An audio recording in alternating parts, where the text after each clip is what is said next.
Good morning everyone. Welcome to Lecture 3 of AI in Global Health Research. Today we're going to be talking about disparities and determinants of health. So, we're going to be zooming in on the specific contextual factors you should examine and consider when conducting implementation research. From this lecture, we will learn about the interconnected factors influencing global health outcomes. From these outcomes, we can determine how to model feasible and impactful interventions. Lastly, we can address systemic barriers through different analyses and stakeholder mapping.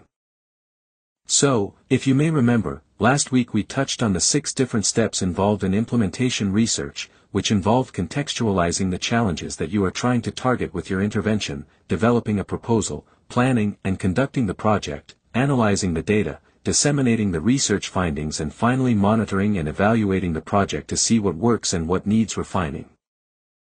Today, we're going to be looking more at that first step specifically. When we think about contextualizing why certain health disparities exist, there are a lot of different factors we want to consider, which involve environmental, socioeconomic, and institutional factors.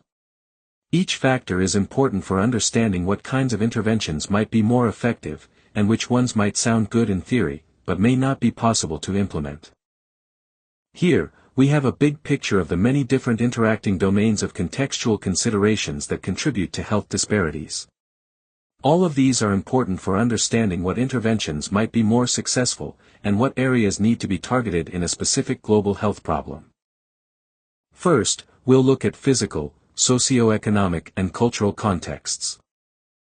For physical and demographic factors, we want to consider things like whether or not we're looking at a rural/urban location, and what physical barriers to access might exist. For example, what is the distance of households to healthcare facilities? What are the transport systems like?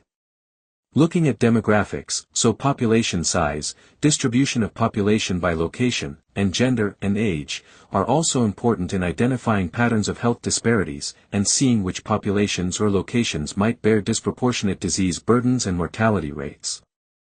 The environmental conditions of the area, like air and water quality, housing conditions, and exposure to toxins can also create significant health disparities, leading to higher rates of respiratory diseases, cancer, and other conditions. For socioeconomic factors, we also want to consider things like income levels, which directly impact access to healthcare, nutrition, housing, and other necessities. Educational attainment also impacts people's ability to navigate complex healthcare systems, understand health information, and engage in preventive health behaviors. Housing quality, neighborhood safety, access to healthy food, green spaces, and transportation options all contribute to health outcomes. Cultural factors are also important to understand, which some people might overlook. Cultural beliefs related to health, illness, and healthcare-seeking behaviors influence how different populations interact with health systems. Implementation research must account for these beliefs when designing interventions to reduce disparities.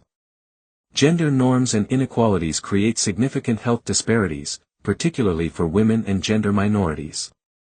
These disparities manifest in access to care, quality of treatment, research representation, and specific health conditions. Implementation research must address gender-based barriers to care.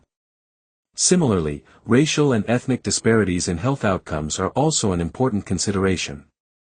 These disparities result from historical and ongoing structural racism, discrimination in healthcare settings, and social determinants.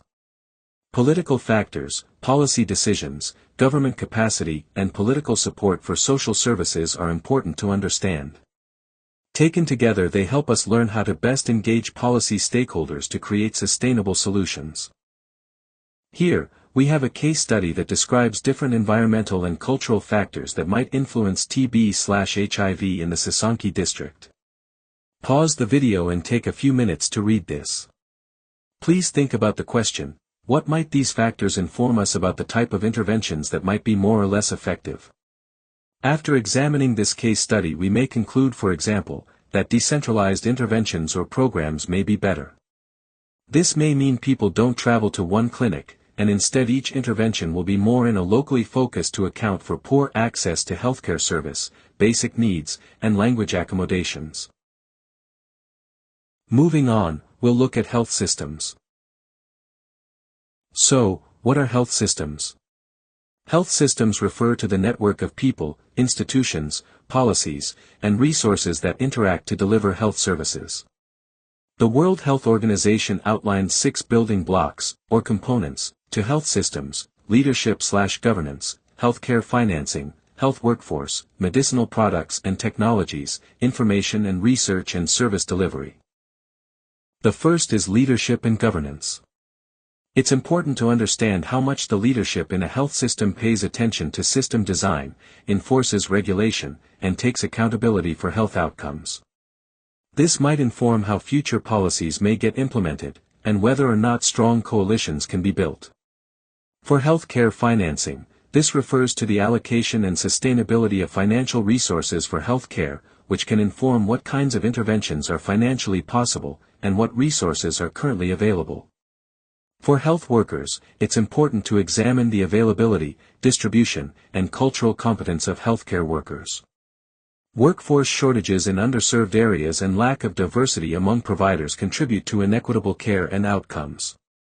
For medicinal products and technologies, this refers to the availability and accessibility of essential medicines and supplies. Health information and research refers to the data collection and analysis for decision-making, and finally service delivery refers to the availability, accessibility, and quality of health services. To better understand how different components of health systems influence the effectiveness of interventions, we'll examine a case study on HPV vaccine programs in sub-Saharan Africa. This case study is based on a 2020 systematic review which explored the key constraints and facilitators affecting these programs. Several critical factors were analyzed. Looking towards leadership and governance. The study highlighted how political leaders' perspectives shaped the prioritization of HPV vaccination programs. When leaders actively supported the initiative, vaccination efforts gained momentum within the health workforce. A major challenge identified was the limited knowledge and acceptance of the vaccine among healthcare workers. Many providers lacked confidence in its safety and efficacy, which led to missed opportunities to educate and encourage patients to get vaccinated. The mode of vaccine distribution played a significant role in its reach. School-based vaccination programs proved more effective than facility-based models, as they ensured access for children who might not visit healthcare centers due to logistical, financial, or social barriers. The study also found that key community figures, such as teachers, were often left out of outreach efforts.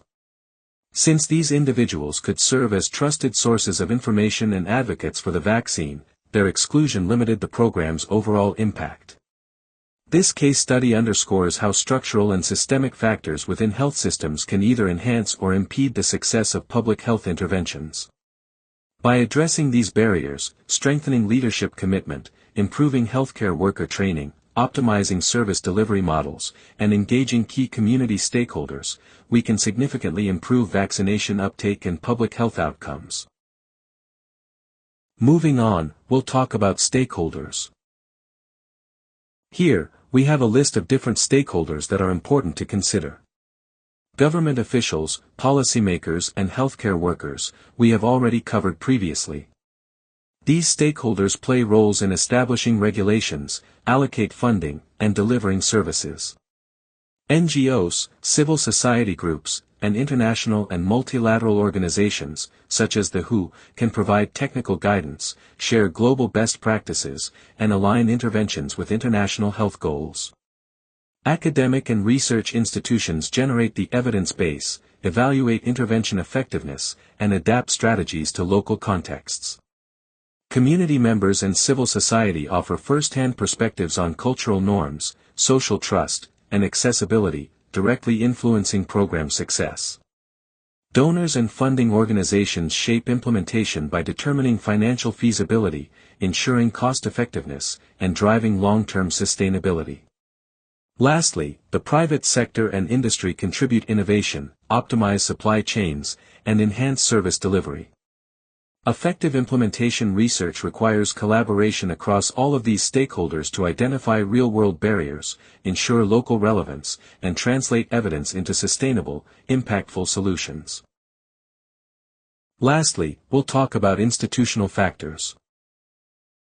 Institutional factors refer to the structures, policies, regulations, and organizational dynamics within health systems, governments, and other entities that influence the implementation, sustainability, and effectiveness of health interventions.